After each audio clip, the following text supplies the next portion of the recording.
Hola, nos encontramos en Trascendente, el espacio para la difusión de la educación, del arte, de la ciencia y de la cultura en general. Muy contento de saludar y de ver a un amigo muy famoso, pero bueno, antes que famoso, muy apreciado, muy querido, muy admirado, David Toscana. David, muchas gracias por permitirnos tener esta conversación y sobre todo compartirla con los que nos ven en Trascendente. Muchísimas gracias. ¿Cómo estás? ¿Cómo está Madrid? Pues yo ahora muy feliz de conectarme contigo y sentir que tengo cierta cercanía, así sea virtual, con Monterrey. Con Monterrey, claro. Tanto extraño Monterrey. Y pues nada, ahora estoy, te decía, ¿no? Es un pueblo muy pequeño que se llama Peguerinos. Está en la Sierra de Ávila, hace bastante frío, pero es un lugar muy tranquilo y muy adecuado para escribir. Qué bueno, David. Pues mira, yo quiero platicar contigo, como tantas veces que he tenido el privilegio de poder platicar contigo cuando estás en Monterrey, cuando nos hemos visto en la Ciudad de México, y espero hacerlo allá en ese pueblito tan tranquilo, cerca de Ávila, cerca de Madrid, en alguna oportunidad, pero pues para mí es un gran gusto poder tener este encuentro. Y mira, ahí me gustaría que platicáramos un poco de, de afortunadamente tu vasta obra, que tus seguidores tanto esperamos siempre.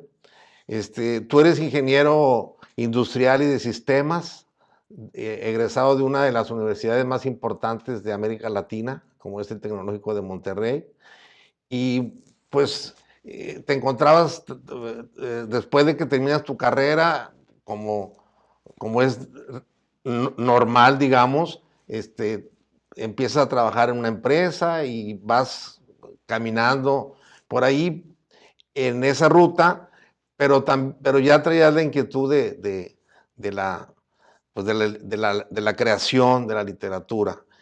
Y de pronto tomas la decisión y dices, ya no más voy a dedicarme por completo a la literatura. Y bueno, yo en lo que a mí corresponde te lo agradezco mucho y seguro que los que te leemos y te seguimos te lo agradecemos mucho porque hemos disfrutado mucho de tu obra. A mí me gustaría que hiciéramos un recorrido por tu obra. Este, Tú empiezas, tu primer libros son las bicicletas, en el 92 por ahí creo, si no mal recuerdo, y es por Conarte o por Conaculta, ¿no? Este, Tierra Así fue, adentro, sí. ¿no? Y después de las bicicletas sigue Estación Tula. Estación Tula ya es con Joaquín Mortiz. Platícanos, Sí, si quieres, vamos platicando de cada una. Mira, platícanos de las órale. bicicletas y luego seguimos con la estación Tula, en donde hay un gordito, un mesero gordito que va Sí. tarareando una canción de Silvio Rodríguez. Es que Luisito, eran aquellos años 90, noventas. aquellos felices años 90 cuando nos juntábamos este grupo de escritores de Monterrey, donde estaba Hugo Valdés, estaba Eduardo Parra, Antonio Parra, y un lugar que frecuentábamos mucho se llamaba la Casa de Pancho Villa, que es donde que tú gloriosa. la regenteabas, ahí te conocimos, y ahí tuvimos el gusto de presentar varios de nuestros libros. Las bicicletas. Sí, con esta mezcla De de música peña, de y de ambiente alcohol. cultural y de alcohol. Yo en aquel entonces solo bebía chocolala, Sí, me acuerdo que eras pero, abstemio. Y pero poco a poco, te criticaba mucho mi compadre Hugo Valdés y Parra, que sí, eran generales. me fueron maleando poco a poco y Sí. ahora creo que bebo más que ellos dos. Pero Entonces, puro vino tinto, de ahí de La Rioja. de La Rioja, sí. Entonces, claro, son estos dos primeros libros, el primero publicado en Tierra Adentro, estas ediciones pequeñas donde el centro tenía la cortesía de publicarle a los escritores De provincia. de provincia, y después se dieron cuenta que habían despertado un monstruo porque los escritores de provincia eran los que estaban tomando por asalto la capital. Todos los escritores, que podemos hacer una larga lista, que en aquel entonces no se conocían, pero desde, ¿cómo decía? Desde todas las chulas fronteras, desde Ajá. Tijuana, Ciudad Juárez, sin olvidar a Reynosa, y empezaron a salir Te faltó escritores, pero Matamoros. De Tijuana a me faltó Matamoros, Matamoros. por De supuesto, y Ciudad Nuevo Juárez, Laredo, Reynosa. y Sin olvidar Piedras Laredo. Negras. De nuestro Entonces, querido don Lalo González el Piporro. sí. Y por ahí, pues empezamos a publicar. Ya, por supuesto que fue más serio y hubo más difusión cuando publico en Estación Tula, en Joaquín Mortiz. Todavía aquella bonita época de las editoriales fuertes e independientes, antes de que viniera toda estas Random House y Planeta a Alfaguara. comerse todo. Entonces, eh, publiqué ahí dos libros, que uno fue Estación Tula y el otro fue Lontananza, Lontananzas. porque sí, precisamente ahí en tu casa de Pancho Villa, a mí y recordando esto de que yo no bebía alcohol, me dijeron, si tú no bebes alcohol, no podrías escribir una novela de cantina, un libro de cantina. Y entonces yo empecé a escribir este libro que, que quedó aceptablemente bien, y ya que lo terminé es cuando ya empiezo a beber, Oye, pero David, esta pero vida de... Lontananza, ¿te refieres a un bar que estaba o está todavía por el Mercado Juárez en Monterrey? Sí, sí, es por eso el nombre, por esa Sí, cantina. por esa cantina es el nombre. Quien llegue a leer el libro se va a dar cuenta que hay así como un desdoblamiento geográfico dentro de la cantina, y que a veces parece que está en un pueblo, a veces en una ciudad, y a veces no lo puede identificar exactamente con esa cantina, que, que ahora es un Oxxo, y la cantina tiene así como una entrada secreta por un lado, y bueno, a mí me dio mucha pena ver que ya no tenía este protagonismo, y que me interesaba a mí mucho porque la cantina estaba ubicada en Juárez y Aramberri. Ajá. Y tú sabes que esa es la esquina que divide Monterrey en norte, sur, y este Oriente y y oeste. Poniente. Sí, Así oriente es. y poniente. Este o este. Y este es justo el centro geográfico de las calles. No será el Ujú. centroide geográfico, pero sí es el que marcaba. A partir de ahí, Aramberri se convierte en poniente de un lado, oriente de otro, y Juárez, a partir de ahí, es norte y sur. Entonces, para mí era importante este punto geográfico, más allá del tequila y las cervezas y todo esto. Es un lugar al que he vuelto varias veces, y la primera vez que entré ya había publicado el libro, nunca entré antes del libro. Ah, Y caray, qué interesante. eh, eh, quería dejarlo siempre confiando en la imaginación y no tratar de recrearlo de manera exacta, porque a veces la realidad impone ciertas reglas. Entonces fue hasta después de publicar el libro que entré por primera vez, precisamente a una entrevista que me hicieron para el periódico El Norte, donde me sacaron unas fotografías, y luego ya entramos dentro a tomar una cerveza. Sí conocía esa historia, por supuesto, pero qué bueno que podamos compartirla con todos los que nos siguen en este podcast, en las diferentes plataformas. Oye, David, yo he encontrado que en tu obra es muy recurrente el duelo, la muerte, los panteones, los cementerios, que de hecho tu grupo de taller literario que crearon ustedes de manera independiente se llama El Panteón, pero yo lo encuentro en diferentes momentos de tu obra. Eh, ¿Sí es así? O por qué razón?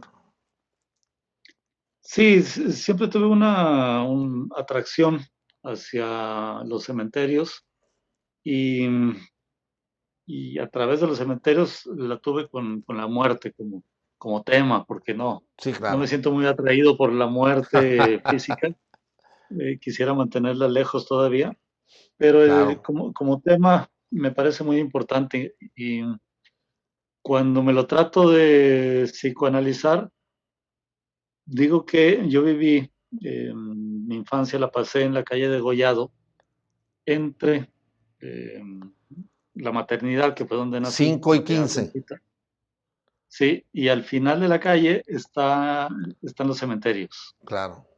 Entonces, en esa calle de Gollado, para mí metafóricamente, era la calle que tenía que recorrer durante mi vida, desde la maternidad hasta el cementerio. Y teniendo tan cerca del cementerio, pues me metí a jugar ahí, me metí a dialogar con los muertos. Mi primer contacto con la poesía eran estos epitafios un tanto Ujú. poéticos, incluyendo uno de un niño que llegué a publicar en una de mis novelas, Duelo por Miguel Promeda. Sí, Tiene el mismo epitafio que el de William Shakespeare, traducido al español, por supuesto, sí. pero, pero donde tiene una amenaza de que no remuevas mis huesos, un buen amigo, que si pasas por aquí, etcétera. Entonces, a mí me llamaba la atención y siempre lo pensé un texto original, pero ya tiempo después supe que era la traducción del epitafio de Shakespeare. Entonces, había ahí algo de poesía, había algo de arte también, porque hay arte escultórico en Claro. los cementerios, y, y entonces era un lugar interesante para jugar y para imaginar. Muchos años después, ya que escribo historias, pues por supuesto que se ha dicho mucho que los escritores traemos eh, historias de la infancia, y por eso casi siempre que lea a alguien el Monterrey del que yo escribo, tiene que ver con ese Monterrey de la infancia. No hay un Monterrey contemporáneo. No tengo este Monterrey actual que es mucho más sobrepoblado, que tiene estos problemas de violencia, De sino que contaminación. es de contaminación.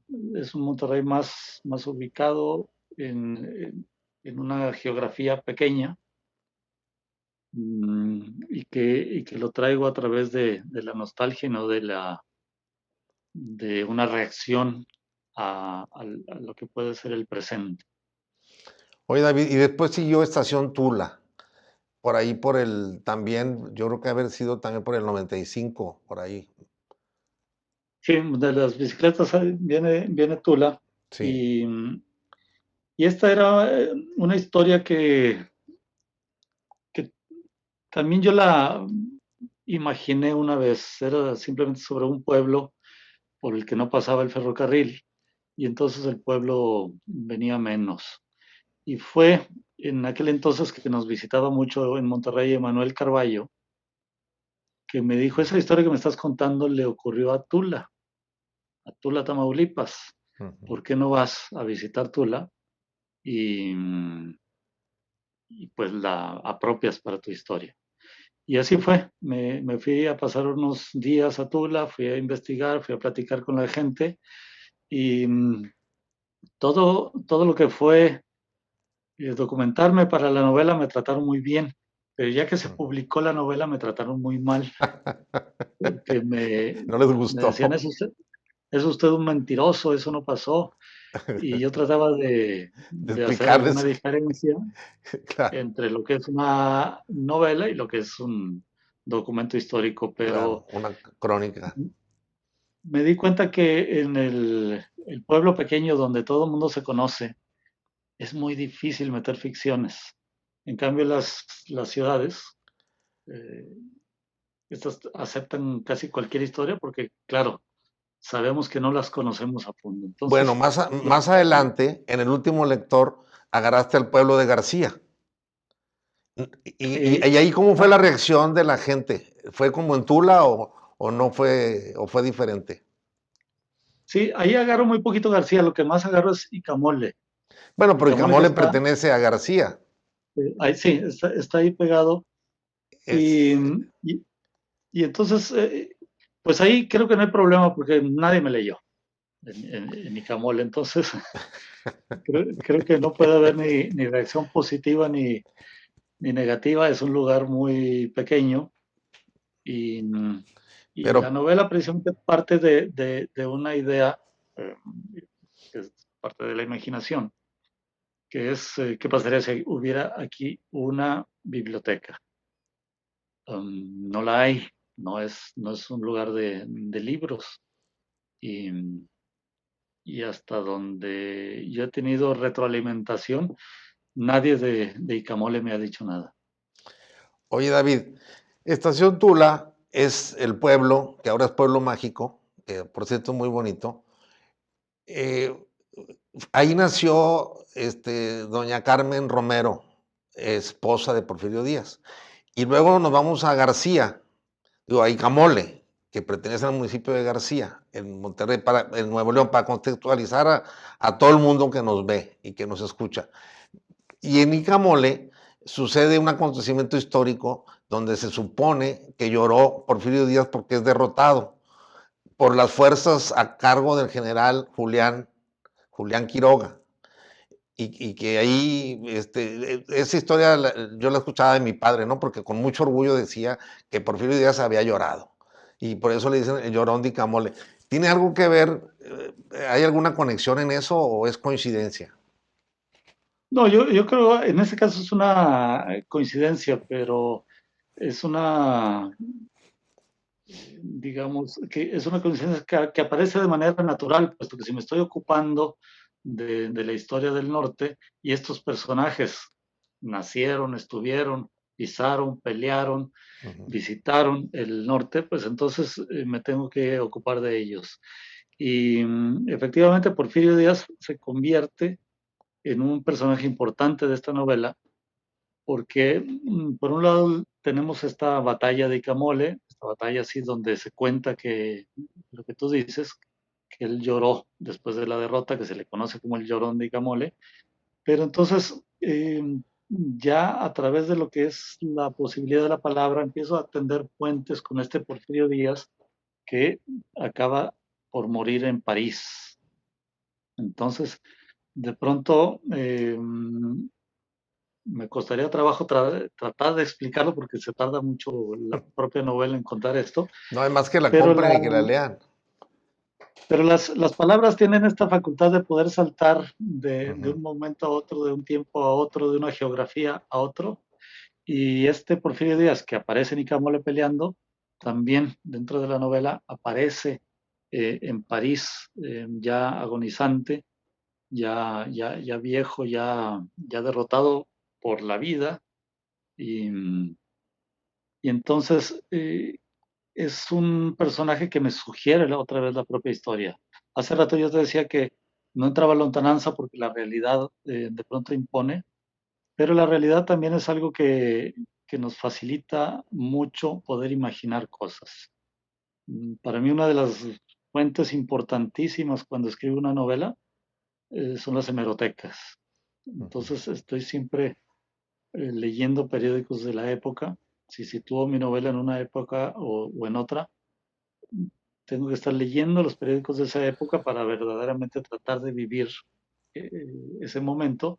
Y entonces esa realidad, que no es la realidad que viví, pero la realidad que de pronto puedo leer a través de periódicos, se empieza a imponer y empieza a sugerir muchas cosas que la propia imaginación no me hubiera dado. Entonces, no hay que ser ni tan imaginativos ni tan realistas, pero yo creo que si dejamos que una cosa alimente la otra, salen las novelas. Oye, David, hablando del último lector, es una novela que fue muy premiada, porque creo que ganó como 3 premios, ¿no? Sí, pues es una novela, yo creo que tenía cierta seducción con los jueces, porque precisamente habla de la lectura, de lo importante que es la lectura, de lo que hay que hacer por la lectura, de todas las posibilidades creativas que tenemos como lectores, lectores que podemos ser como Quijote, que viven a través de los libros. en distintos tipos de lectores. Entonces, pues, yo creo que los jurados de novela, que suelen ser lectores Sí. apasionados, sienten que pudieron dialogar bien con esta novela. Y entonces me Con, hicieron ahí con ese el honor ganaste, de... ganaste el Antonín Artaud, el Fuentes Sí, Mares y el de Colima, sí, ¿no? de Colima. Y otro premio que más o menos gracias a ti Porque, alcancé a tener el libro. ¿Sí te acuerdas que una vez estabas tú en Cuba? ajá. Ah, sí, claro, claro. Sí. Sí, Ah, no, perdón, ya estoy confundiendo de títulos. No, ese fue el Ejército Iluminado. Yo mismo me estoy no, dando más cuando yo premios estaba en Cuba, de los que obtuviste el José María Arguedes, ¿no?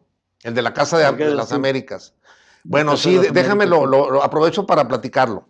Yo estaba en Cuba y fui a la Casa de las Américas y me encontré el libro de David ahí. Eso fue para mí un orgullo regiomontano y mexicano de encontrarme eso, ¿no?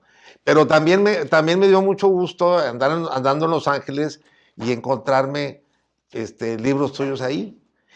Y luego también en Madrid, cuando todavía no eras tan famoso, todavía vivías por acá, también compré un libro tuyo en Madrid, en el Corte Inglés, así como que por el gusto, ¿no? El libro ya lo había leído, porque estoy esperando que salgan y haz de cuenta cuando esperabas que saliera el periódico y estabas sin dormir para esperar que saliera el periódico, cuando estabas este, pendiente de alguna noticia o algo, ¿no?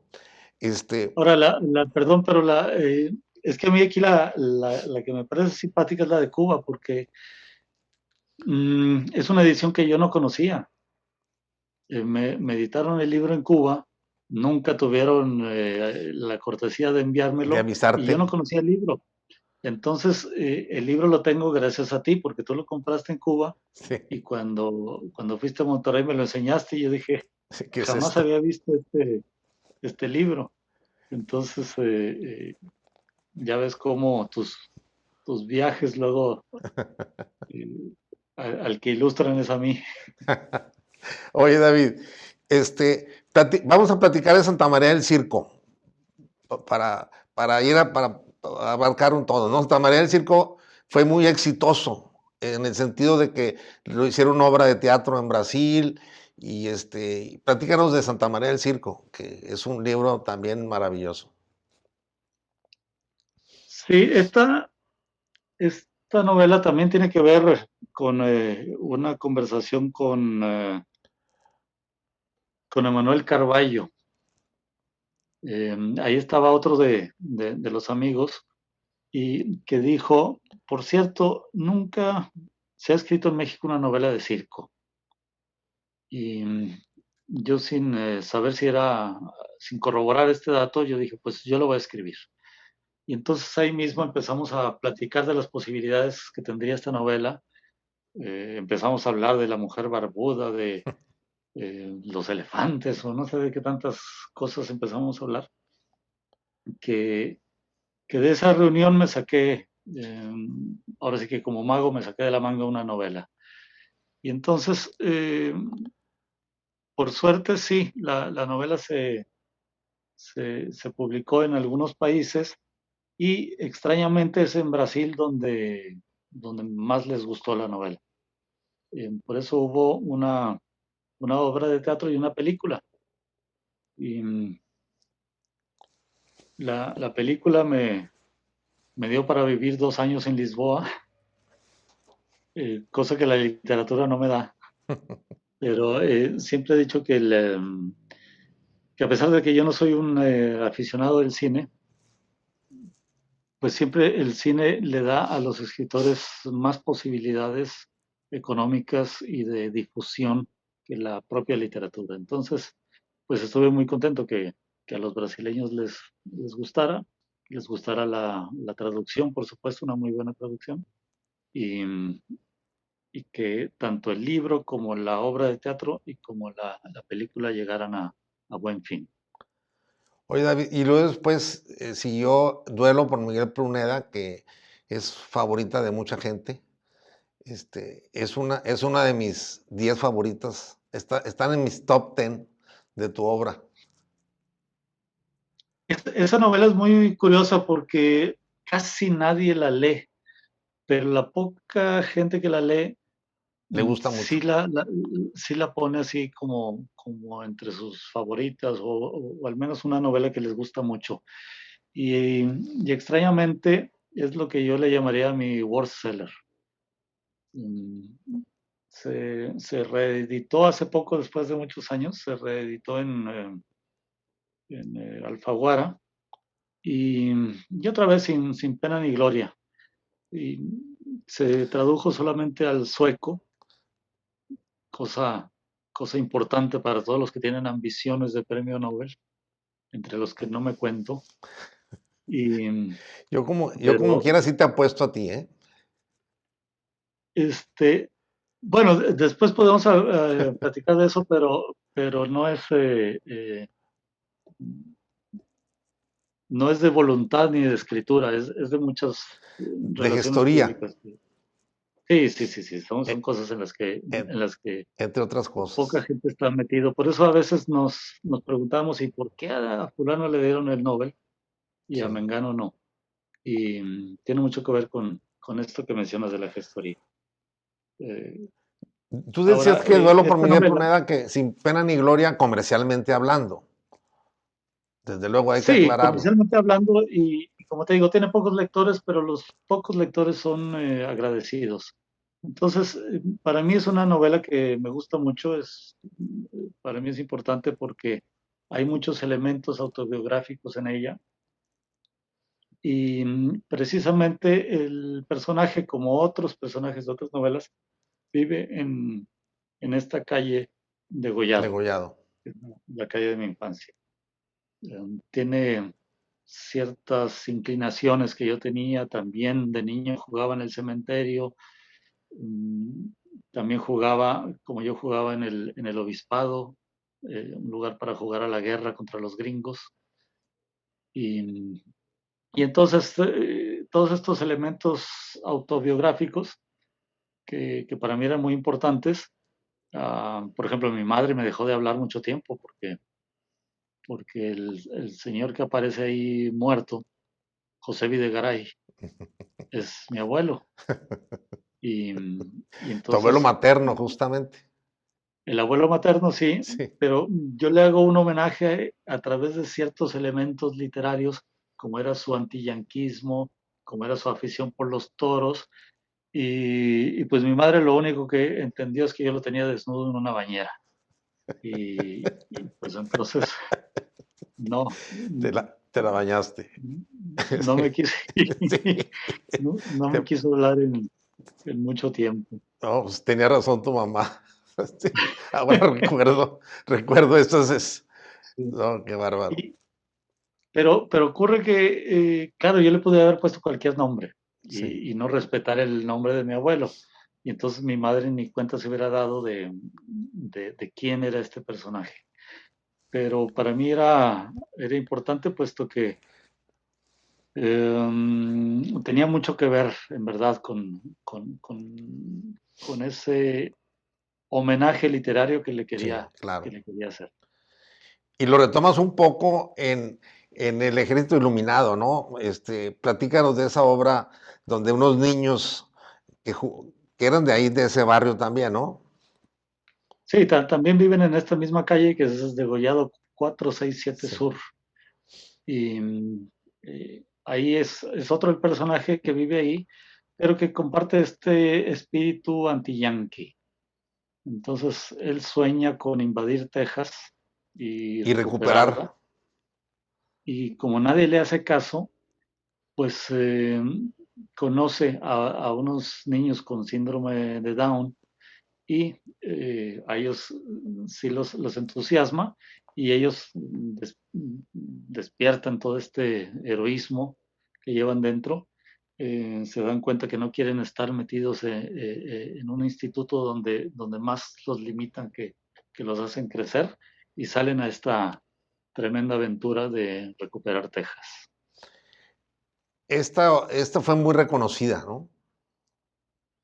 Esta, sí, yo creo que es una novela que también recibió mucho cariño de los lectores. Es una novela que también se hicieron intentos por filmarla. Hubo un intento muy serio, pero me dijo el productor, y sé qué crees, cuando ya llega la hora de recoger dinero y le digo a los inversionistas que es sobre niños con síndrome de Down, me dicen que no quieren saber nada de ello. Ujú. Y entonces se vio limitado con esto cuando tenía un proyecto bastante bonito para, para esta película. Y yo creo que sería una película hasta, o sea, visualmente yo la puedo imaginar y creo que sería Sí. eh, muy bella, por llamarle de alguna forma, tanto por los personajes como por las acciones, como por el significado. Un México también donde se despiertan mucho estos valores patrios. Estos chicos son muy patriotas y claro, cuando vas a una guerra a recuperar Texas tienes este amor por la patria. Entonces, había muchos, sin que mi literatura tenga, a veces me preguntan, ¿cuál es el mensaje que lleva su novela? No, pues es que no hay mensaje, o sea, no están escritas como para moralizar nada, Sí. pero pues, precisamente ahí donde, en todos estos libros donde no hay mensaje, hay posibilidad de aprendizajes filosóficos, morales, intelectuales, sociales, todo esto que tiene que ver y que resumimos a veces con el término de condición humana. Oye, David, y luego siguió Los Puentes de Königsberg. Platícanos de esta que me parece muy interesante también, por la relación con Sí, Monterrey. sí. Bueno, yo te decía que Pruneda era mi world seller, pero no me equivoqué. Esta tiene que ser Sí, mi world seller. Es, es una novela que cuando yo la terminé dije, esta es la novela por la que me van a recordar. Yo decía, esta es la novela que si la leyera Borges diría, Toscana es un genio. sí. Esta es la novela que se va a estudiar en universidades eh, y que de algún modo me va a dar un nombre, pero no fue así. La novela, eh, en el momento que me vino a la cabeza, tenía que ver con que la ciudad de Königsberg, allá donde, en la Prusia Oriental, que era muy famoso, era un centro intelectual muy famoso, donde nació Immanuel Kant y donde vivió toda su vida. Si lo traduces al español, Königsberg significa Monterrey. Entonces, y, y había además un problema matemático muy famoso que se llamaba los puentes de Königsberg.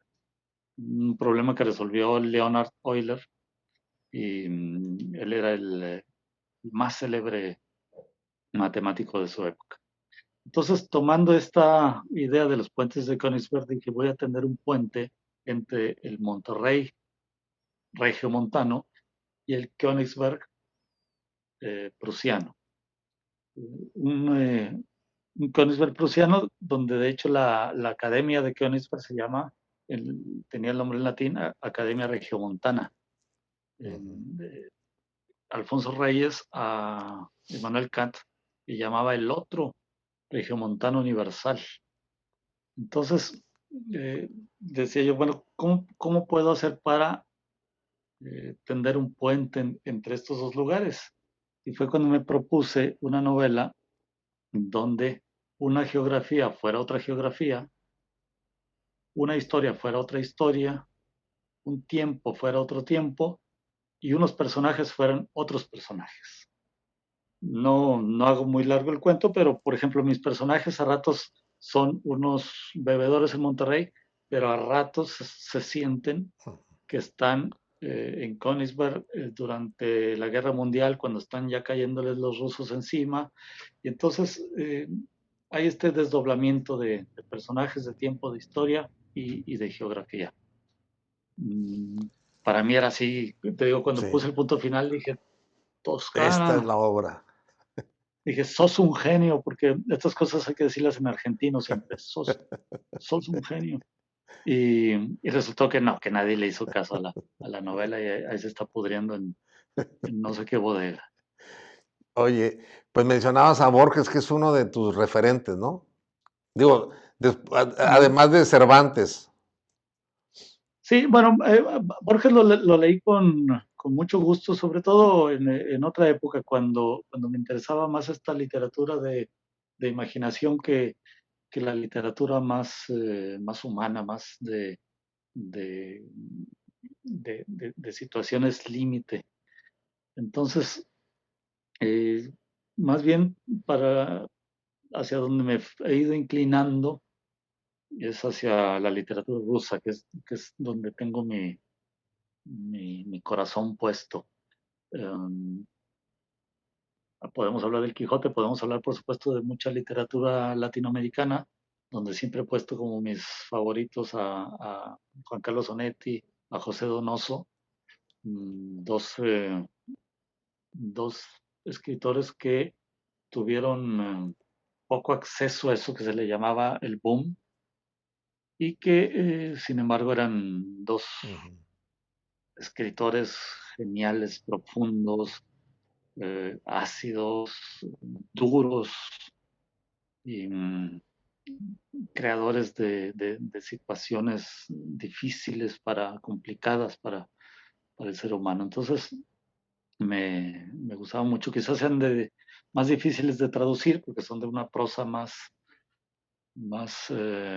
Elaborada. severa, austera, y, y entonces no tuvieron este impacto en el resto del mundo como tuvieron otros autores del boom.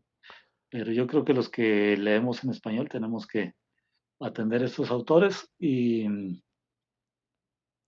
si te menciono a los rusos es porque ahí hay una concentración, pero por supuesto uno tiene que estar brincando de una literatura a otra Ujú. y de distintos autores y notar que con el paso del tiempo uno se va interesando en diferentes cosas. Te digo, de joven sí me interesaba autores así imaginativos como Cortázar, como Borges, y después me fueron interesando otros, Ujú. digamos que más duros con el ser humano o más reveladores de lo que es el alma humana. Últimamente, cuando me preguntan cuál es mi autor preferido, digo que es Chekhov. Ujú.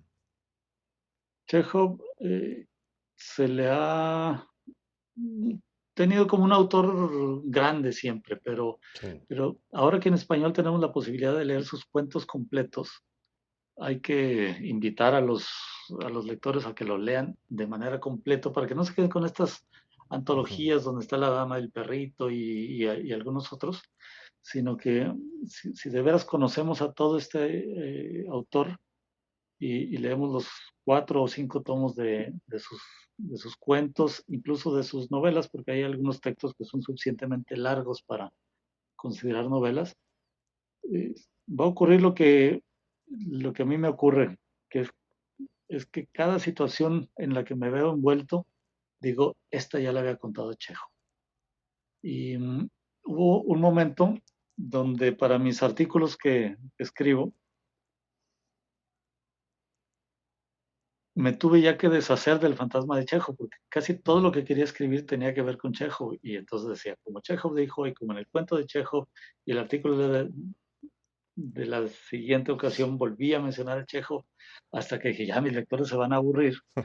Y sin embargo, para mí es un hombre que una vez que lo leemos nos acompaña siempre y nos está diciendo, mira, de esto yo ya te había platicado, esta situación en la que tú te viste envuelto, esto yo ya te la había contado, porque pues sí son cientos de cuentos, cada uno con distinta visión del mundo, distinta visión de los personajes, distintas personalidades y muchas veces con este recurso que tenía mucho en la tragedia griega de contraponer dos puntos de vista sin que él tome preferencia por uno o por otro, y entonces el lector no sabe exactamente ni cuál era la idea de Chekhov, ni cuál es la idea con la que me tengo que quedar. Me quedo con algún cuestionamiento.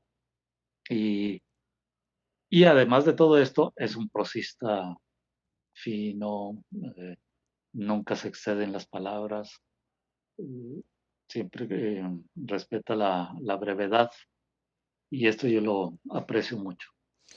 Oye, David, eres considerado por los expertos, por los críticos, como uno de los mejores narradores, de los mejores escritores, novelistas, para ser más específico, no solamente de México, sino de Latinoamérica. Y también para los que no somos críticos ni expertos, que somos villamelones como yo, también eres de los mejores. ¿A quién consideras tú, además, bueno, no te vas a juzgar a ti mismo, pero a quiénes más consideras tú en ese nivel, en la Bueno, actualidad? sí. Primero te digo que todos los escritores latinoamericanos somos uno de los mejores escritores latinoamericanos. Eh, eh, esto lo puedes encontrar con todos. Pero si me preguntas, hay escritores mexicanos que yo aprecio mucho. Soy un lector de prosa.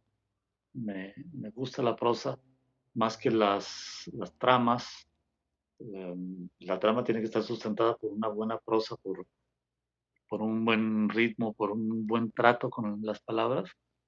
Entonces, pues hay uno, por supuesto, lo conocerán muchos lectores, Eduardo Antonio Parra, lo tengo que recomendar porque es mi amigo, pero como nos creamos juntos, Claro, a pesar de ser muy diferentes, nos creamos juntos literariamente. Entonces, no dejamos de tener esta visión eh, sobre, sobre la prosa y sobre la escritura.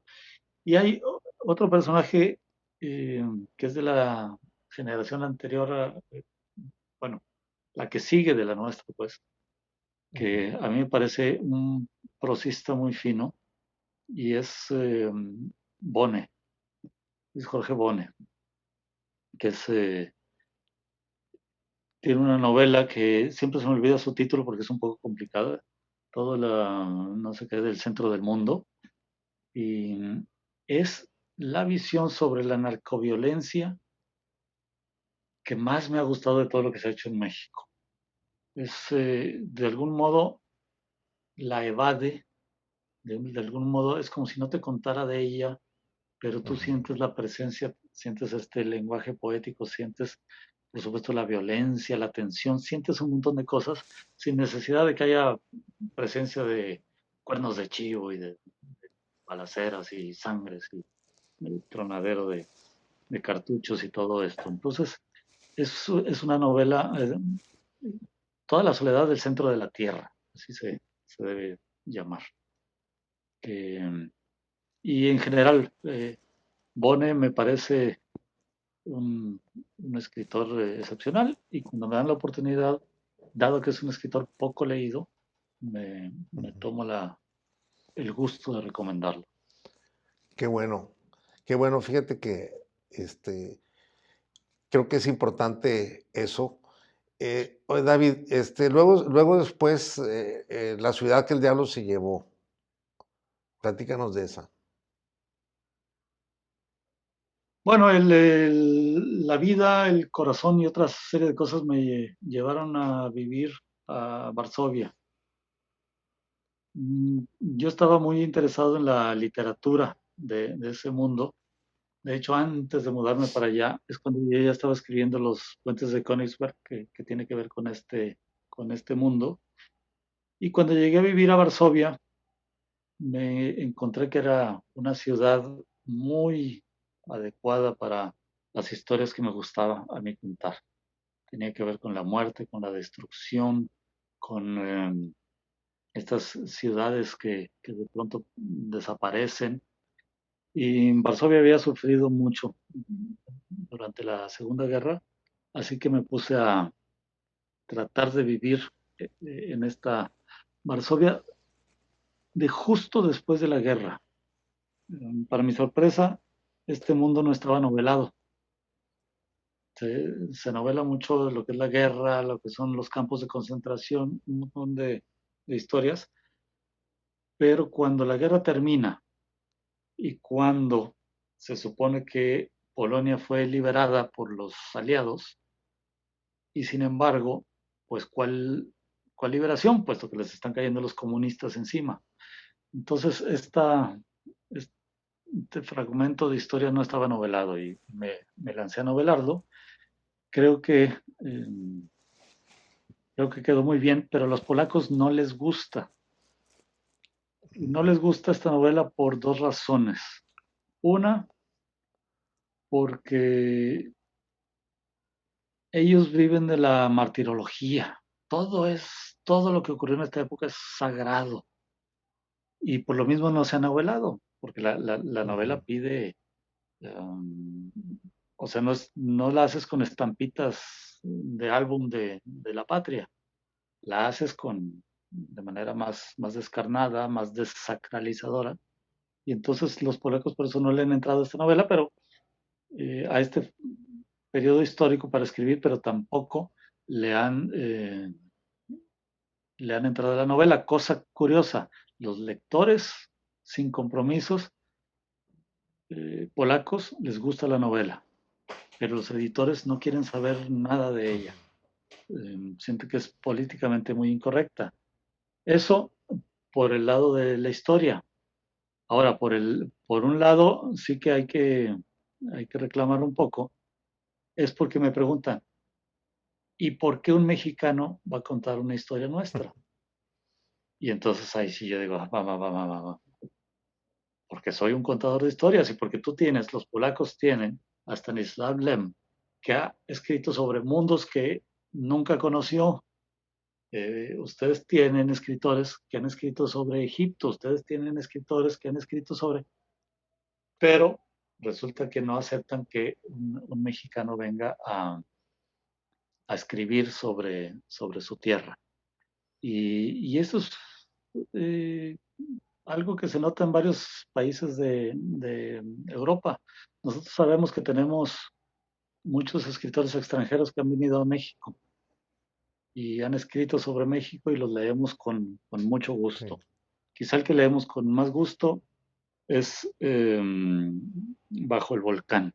Esta novela que para nosotros es Malcolm Lowry, que para nosotros es una novela de las nuestras, que le haya escrito un extranjero.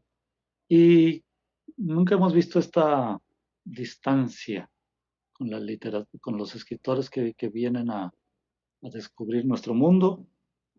México fue un lugar que atrajo demasiado Ujú. a artistas, escritores, fotógrafos, Intelectuales, pintores, los poetas.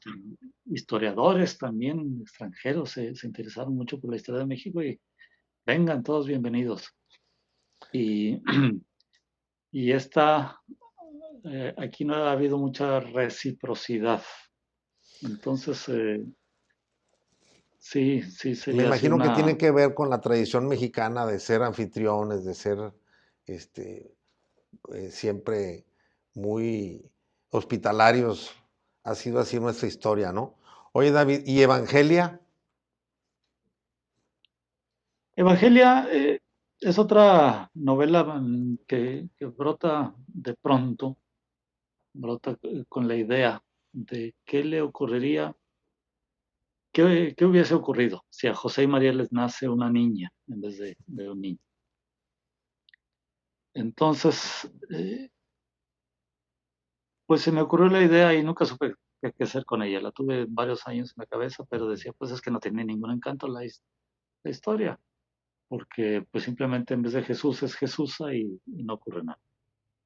Pero hubo un momento donde me dije, espérame, lo que pasa es que Toscana no es un evangelista, Toscana es un novelista. Y si ves esto con ojos de novelista, todo cambia. ¿Y a qué me refiero? Me refiero a que cuando leemos los evangelios, Los evangelios no son verosímiles, no se ocupan de los detalles. La Biblia en general eh, te habla de, por ejemplo, cuando se abren las aguas del mar o cuando Noé tiene que estar flotando en su arca, te hablan de un montón de milagros, de eventos grandiosos que ocurren, pero nunca se toman la molestia de volverlos verosímiles. El mismo paso de Jesús, sus 3 años de ministerio, te cuentan cosas que no necesariamente son verosímiles. Entonces, digo, ¿qué pasa si yo quisiera contar esa misma historia, pero como un novelista? Si yo no tengo ninguna autoridad moral, eh, yo no soy un dios para que diga o me creen o se van al infierno. No, tengo que seducir al lector, tengo que notar que hay ciertos detalles, tengo que narrar estos detalles. Por ejemplo, cuando Jesús muere, dicen, y entonces lo bajaron de la cruz. Y digo, ¿cómo que lo bajaron de la cruz? ¿Qué significa bajar a un crucificado de la cruz? ¿Cómo lo bajas de la cruz? ¿Cómo, cómo quitas los clavos? ¿Cómo va cayendo el cuerpo? No como lo pintan eh, los artistas, sobre todo el Renacimiento, que es una escena muy plástica donde él va bajando en una sábana. Eh, Está, por ejemplo, la escena también que pintan mucho los pintores de los santos inocentes. Y entonces son unas madres con sus niños corriendo por la plaza. Y digo, a ver, a ver, a ver, a ver. Tú imagínate que te dicen, llegó un ejército y está matando a los niños menores de 2 años. No sales con el niño a correr por la plaza. Y no salen puras mujeres con los niños, siempre son las madres y los niños. Tú fíjate en estas imágenes, y son los soldados romanos, las mujeres y sus hijos. Y digo, bueno, ¿y los padres dónde están? Y además, pues no vas a salir a correr, lo vas a esconder debajo del colchón, lo vas a tratar de proteger, Claro. tiene que haber una especie de guerra. Los padres tienen que salir a salvar con machetes, con lo que tengan en mano, tienen que salir a defender a sus hijos. Y esta es la escena que por supuesto no aparece en los evangelios, simplemente se dice, mandó matar a los niños y tampoco la ves eh, en las artes plásticas, que siempre son estas mujeres que te digo. Y eso es donde yo me refiero que cuando descubrí que había muchas cosas que contar que no estaban contadas, es cuando pude convertir esta idea en una novela. ¿Y cómo le fue con la crítica? Pues es que con la crítica siempre me va bien. Con los lectores generalmente no. Los, los críticos es gente más avesada en la lectura, es gente que entiende lo que son estas letras, porque hay una frase que dice sin concesiones para el lector, como si fuera un atributo. Yo no estoy seguro de qué quiere decir esto, pero sí sé que cuando leo estas páginas de los lectores que hablan de libros, el atributo que más le cuelgan a un libro para recomendarlo dicen, es de fácil lectura, se lee muy fácil. Y yo digo, bueno, para mí esto es un defecto y no un atributo. Eh, el libro te tiene que mover un montón a la reflexión, hasta se tiene que leer lentamente, leerlo Claro. 2 veces, dialogar con el texto. Pero últimamente al lector le gusta que el libro sea una especie de eh, película que te estoy contando. Entonces hay mucho movimiento, hay estos diálogos facilones, oh, te amo, yo también, no, maldita sea, y puros diálogos así. Y entonces, pues mis libros no son lo que se le llamaría fácil lectura. Necesita ser un lector reflexivo y poder encontrar todos los guiños que se esconden detrás de las Pero fuera palabras. de los críticos, un lector común, ¿no te tocó nadie, alguna señora así muy, muy fanática que te haya reclamado por lo que por cómo lo escribiste? ¿No te tocó? Y esto, en la edición, me pasó una cosa simpática, pero fue en la edición al francés de esta novela. Por alguna razón alguien se equivocó y el libro apareció en una de estas librerías católicas, mm, pues donde te venden puras apologías al Papa Sí. y cosas así. Pues alguien de estos libreros que no están bien enterados dijeron, ah, mira, parece que esto es una visión de los evangelios y la llevó. Entonces fue un cura a comprarla. La compra, se la lleva al convento donde viviera él, no lo sé. Lo único que sé es que al día siguiente regresó a decirle al librero que esto es obra del diablo, le dijo. Y entonces regresó el libro y la librería regresó los ejemplares a la editorial. Pero fuera de esto no he tenido, no he tenido tampoco, digamos, una retroalimentación que alguien se haya escandalizado con el libro. Para empezar, porque, pues francamente, ¿quién cree? ¿Quién cree ya en, ni los creyentes creen? Y, y más bien, eh, ha habido gente que está muy metida en lecturas bíblicas, que es la que sí ha disfrutado el libro. Ujú. Y lo ha disfrutado porque ellos sí entienden cada uno de Claro. los guiños que pongo ahí, a qué me refiero con una cosa u otra. Es como si tú leyeras el Quijote, habiendo leído todos los libros de caballería, seguro que le sacas más aprecio a todas estas frases quijotescas. Entonces, yo creo que hace falta, para no quedarse en la superficie de la novela, creo que hace falta un bagaje bíblico y Ujú. teológico para poder leer bien esta novela. Oye, David, y bueno, y la más reciente, la del 2017, este, Olegaroy, que es además muy premiada, ¿no? Te ha hecho ganador de premios importantes. Digo, para mí es Sí, fascinante. ¿Será tu obra cumbre hasta el momento? es una novela que le tengo muchísimo cariño y es una novela que donde ya voy sabiendo qué quiero escribir. Por lo siguiente, me preguntabas, por ejemplo, de Evangelia. Entonces, yo disfruto mucho escribir una novela cuando me obliga a leer mucho. Para escribir yo la novela de Evangelia, No, pues tuviste que leer la Biblia. tuve que leer, bueno, la Biblia, tuve que leer varias ediciones de la Biblia, tuve que leer mucha teología, tuve que leer arqueología, tuve que leer historia, la historia de los judíos, la, la, este, entonces filosofía, por supuesto, pero la cantidad de libros que hay que leer para esto, y no lo digo como una tarea, lo digo que para mí es un gusto eh, plantearme el reto de conocer este mundo. Entonces, cuando terminé esta novela, pues pasé al mundo de la filosofía.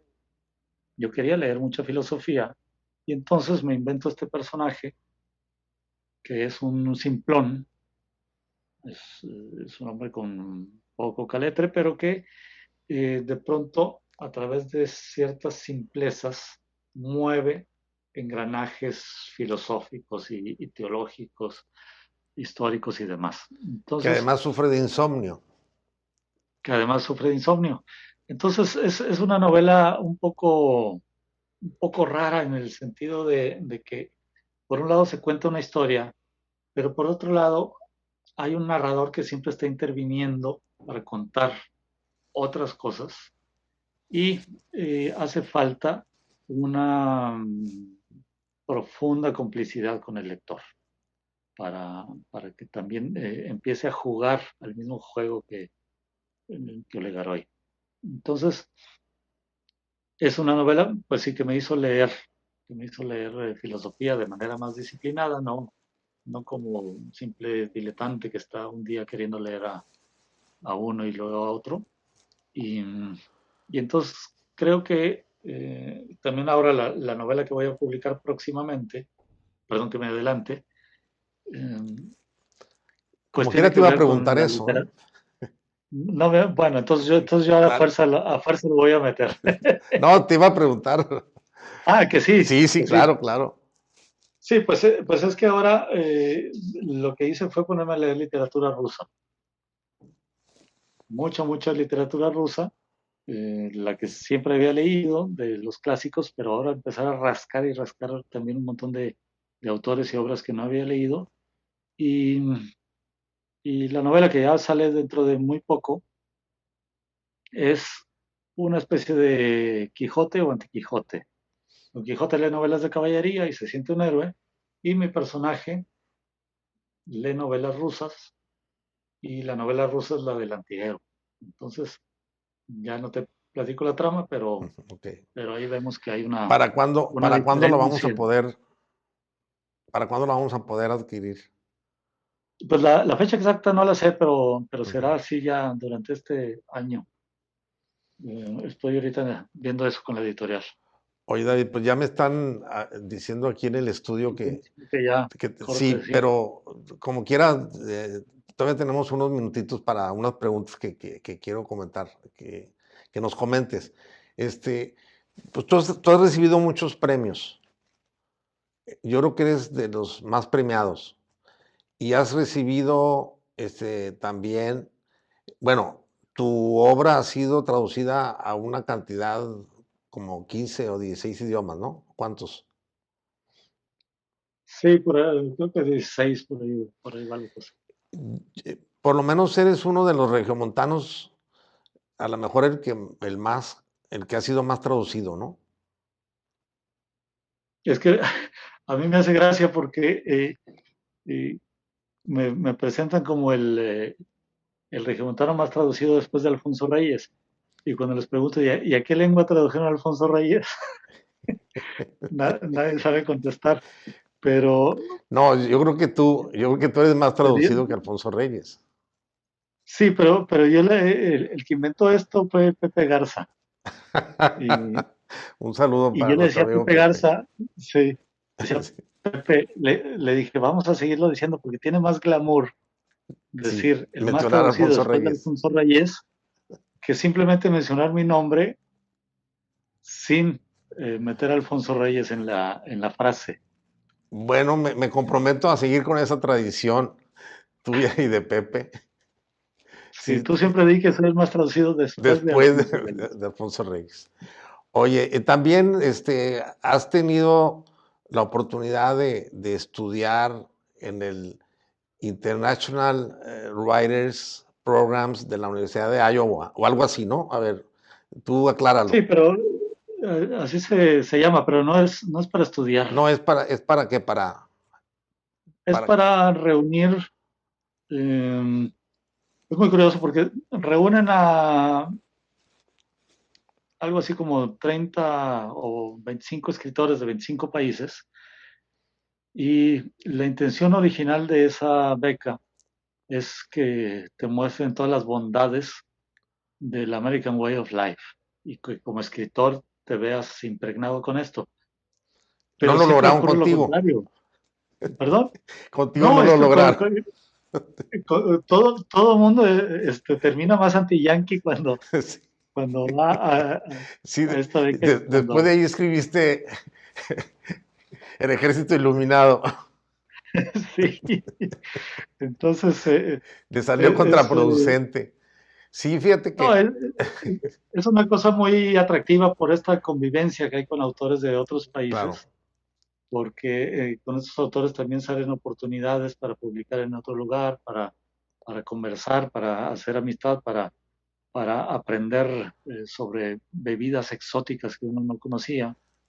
Y, y entonces es un sitio, o sea, el que tenga la oportunidad de ir es muy recomendable, pero, pero sí me hace gracia que lo que le da nacimiento a esto es un poco mal logrado esta intención del American Way of Life, como se daba también una beca que tuve la oportunidad de ir un año a Berlín, Ujú.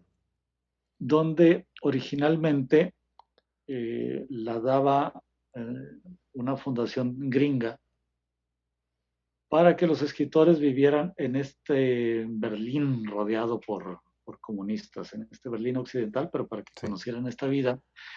Y después del 89, por supuesto, perdieron ya interés en seguir manteniendo claro. esta beca, porque ya no estaba el Ya no estaba el enemigo ahí muro. del lado del muro, y fueron los alemanes los que decidieron continuarla. Entonces a mí ya me tocó recibir esta beca sin que tuviera una carga política. Oye, ¿y la Guggenheim? Esa, pues no sé, la pedí algunas veces, pero nunca, Todavía no te nunca me la dieron. todavía no te la han otorgado. Pues la dejé de pedir. Este, la, creo que la pedí 3 veces y luego pues uno ya no está para tanto desaire. Entonces, No, síguele, no hay entonces ya, quinto malo. ya no la he pedido. Oye, David, pues tú cumpliste 60 años recientemente, en noviembre, Sí, hace poquito, y, y yo recuerdo cuando cumplen 60 años, así los famosos, Carlos Fuentes y cumple 60 años, y José Emilio Pacheco, y Paz y todos, y cuando cumplen 70, y luego los que llegan a 80 y 90, 60 todavía son pocos, pero ¿tú cómo te sientes a los 60, ahorita que estás llegando a esa década? ¿Cómo te sientes el artista en lo tuyo, en lo que tú haces y en general? pues sí, como escritor me siento perfectamente bien. Y con eso me refiero a que tengo en la cabeza, tengo proyectos, tengo mucho entusiasmo. Um, no, no quiero, aunque hay ciertos elementos que necesariamente repite un autor dentro de su obra, por los que uno lo puede identificar, mm, trato de escaparme así de repeticiones muy obvias. Y de hecho, los proyectos que tengo en la cabeza me apasionan mucho. Entonces, lo que creo que hay que mantener es este fuego interno. Tengo ganas de escribir mi primer libro de ensayo. Ya he estado practicando mucho a través de años de artículos y artículos en la prensa. Y digo, ¿qué tal si a algo le doy mucho más aire para escribir ensayo? Entonces, quiero, quiero escribir ensayo. Y en cuanto a lo que es la edad, bueno, si uno pudiera parar los relojes, los pararía porque uno sabe que toda vida es una cuenta regresiva. Entonces, numéricamente me interesa más el 61 o el 59 porque me gustan los números primos y el 60 es más aburrido. Pero yo sé que como tenemos un sistema decimal, a la gente le llama la atención el 60, 70, 70, 80, 80, 90 y 90, 100. Sí, claro. y claro, si llego a los 90, entonces luego ya cada año hay que preguntarle algo a Toscana porque en cualquier momento se nos va, ya no hay que, no te esperes a los 100 y, y pensar un poco en esta cosa triste como el personaje de Sostiene Pereira de, de Tabucchi. Es un personaje que trabaja en la prensa y que ya tiene escritos todas las notas mortuorias de los escritores, y entonces uno se siente triste de saber, porque cuando se muere un escritor, tú ves que inmediatamente sale una nota y dices, pero ¿a qué horas prepararon todo esto? Y es que ya tienen las notas preparadas para cuando te mueras. Ya solamente tienen alguna fecha en Sí, blanco, y ya. tienen en blanco la causa de muerte, pero se muere alguien, no quiero decir nombres, y la nota ya está lista. Entonces, Bueno, eh, pues yo te deseo una larga y bendecida vida y muy productiva, que sigas produciendo bastante, escribiendo mucho para quienes te seguimos y para el mundo. Y te quiero agradecer mucho esta conversación, David, sobre todo la oportunidad de compartirla con el público. Particularmente también te quiero agradecer porque cuando decidiste irte a vivir a Europa, me dijiste, mira, esta es mi biblioteca personal, no me la puedo llevar, te la voy a dejar a ti y está muy bien guardada. La tengo en sus estantes, muy bien conservada y es un privilegio para mí tenerlo y estaré siempre agradecido.